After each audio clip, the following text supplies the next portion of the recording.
Selamat pagi anak-anak, sekarang kita lanjutkan materi kita tentang sistem pencernaan makanan. Sebelumnya saya akan jelaskan tentang tujuannya. Tujuan kita belajar pencernaan makanan adalah diharapkan setelah belajar ini kamu tuh bisa menjelaskan tentang sistem pencernaan makanan manusia dan hubungannya dengan kesehatan. Itu tujuannya. Untuk standar kompetensi di sini untuk menjelaskan struktur dan fungsi organ manusia dan hewan tertentu, kelainan dan atau penyakit yang terjadi serta implikasinya pada saling kemas. Untuk kompetensi dasar adalah menjelaskan keterkaitan antara struktur, fungsi dan proses terkait penyakit yang dapat terjadi pada pencernaan manusia atau hewan lain. Sedangkan indikatornya adalah mengidentifikasi struktur dan fungsi pencernaan makanan pada manusia. Nah, sekarang kita mulai. Pencernaan. Biasa kalau mendengar kata pencernaan yang kebayang cuma makan, minum, dan WC, PAB gitu ya. Padahal pencernaan itu lebih kompleks daripada itu. Definisi pencernaan. Definisi pencernaan adalah pada saat kita mencerna, kita memecahkan molekul makanan yang masuk dan kompleks menjadi lebih sederhana sehingga bisa diserap oleh tubuh. Itu definisinya. Lantas tujuan pencernaan itu apa? Tujuannya adalah kita mendapatkan energi dari makanan yang kita makan. Kemudian untuk mengganti sel yang rusak, untuk pertumbuhan atau perkembangan tubuh, dan membantu metabolisme tubuh. Secara ringkas dapat saya katakan bahwa tujuan pencernaan makanan adalah membantu proses metabolisme tubuh, memenuhi kebutuhan tubuh itu sendiri. Penyusunan sistem pencernaan dapat kita lihat pada contoh ini, model ini. Nah, untuk pencernaan ada dua macam. Ada saluran pencernaan, yaitu mulai dari mulut, kerongkongan, lambung, sampai usus, sampai ke anus. Itu saluran. Untuk kelenjar adalah biasa terdapat di dalam mulut.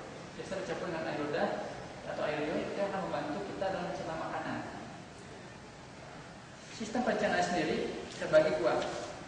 Pertama kali pencernaan terjadi di dalam mulut. Karena kita makan pasti pertama kali lewat mulut kan, nggak ada lewat hidung atau organ tubuh lain. Nah, di mulut itu terjadi sistem dua macam. Ada pencernaan mekanis dan kimiawi. Pencernaan mekanis terjadi karena bantuan gigi. Nah, di sini saya punya beberapa contoh tengkorak pada manusia, kambing, dan anjing. Pada manusia, pencernaan makanan jadi kita menggigit. Pertama kali pasti menggigit dulu kan, menggigit dan mengunyah menghaluskan. Kalau lihat susunan gigi manusia lebih kompleks, karena manusia termasuk omnivora. Omnivora, kalau mungkin di SD atau SMP kita terjemahkan pemakan segala. Itu sebenarnya paling tepat. Lebih tepat adalah hewan atau spesies yang memakan tumbuhan dan daging hewan lain. Kalau pemakan segala, berarti plastik segala dimakan juga. Padahal kenyataannya kan enggak. Lihat di susunan giginya, di manusia itu ada 4 macam. Ada gigi seri bagian depan, ada gigi taring agak samping, dan gigi geraham paling belakang. Biasa kita mengunyah daerah belakang, di kiri atau di kanan. Nah, kebiasaan yang jelek yang terjadi mengunyah di satu sisi, misalkan sisi kanan saja atau sisi kiri saja.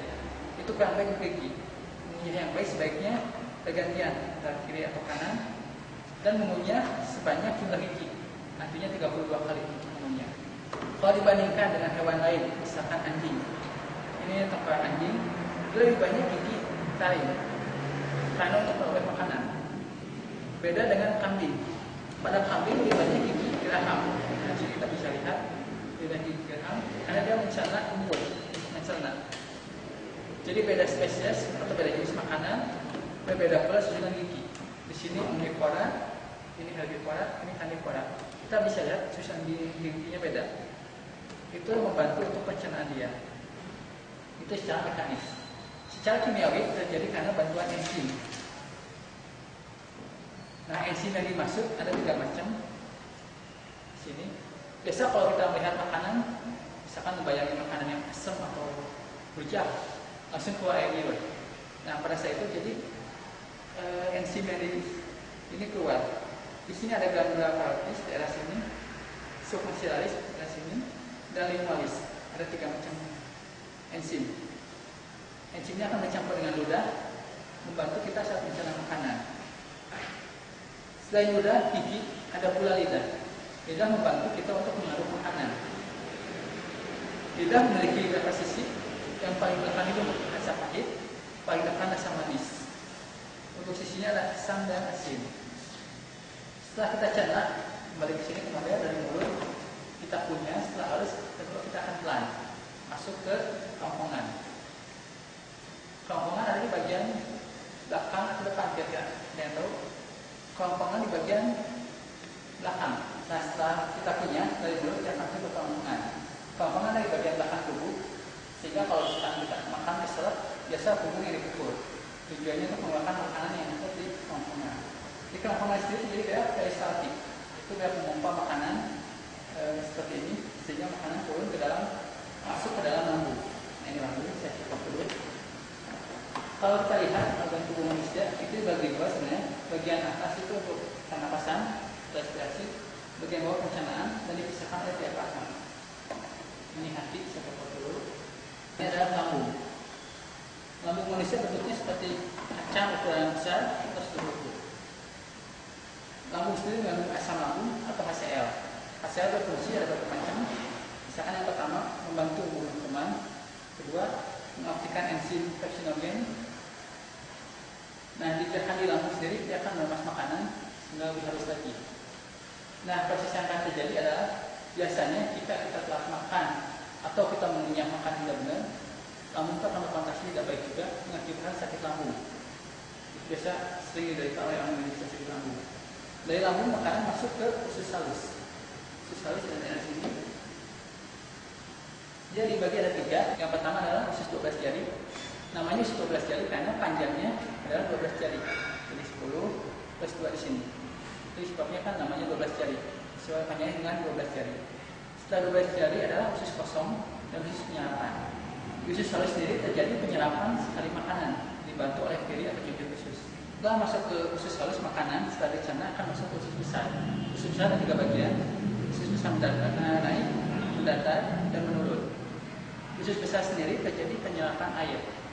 Jadi kalau misalkan ada masalah di usus besar, feses yang dikeluarkan akan terlalu encer. Kita kenalnya dengan istilah diare. Atau jika penyerapan air terlalu banyak, kita akan menyebabkan feses mengering, susah dikeluarkan. Itu yang dinamakan sembelit.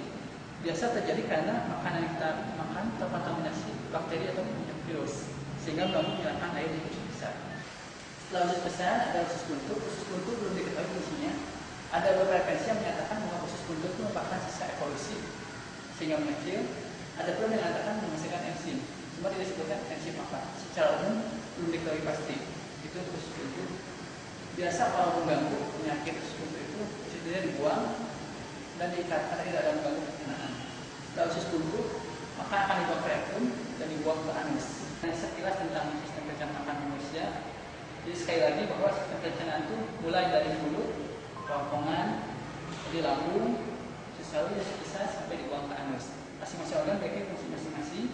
Dan selalu ingat menjaga kesehatan adalah pertama kita harus mengunyah dengan baik agar makanan lebih halus, lebih lumat. Kurangi makanan yang pedas atau asam karena itu akan merusak lambung. Dan kurangi jajanan yang kurang sehat. Dalam hal ini misalkan jajanan pasar dan jajanan karena kemungkinan lebih banyak bakteri atau virus.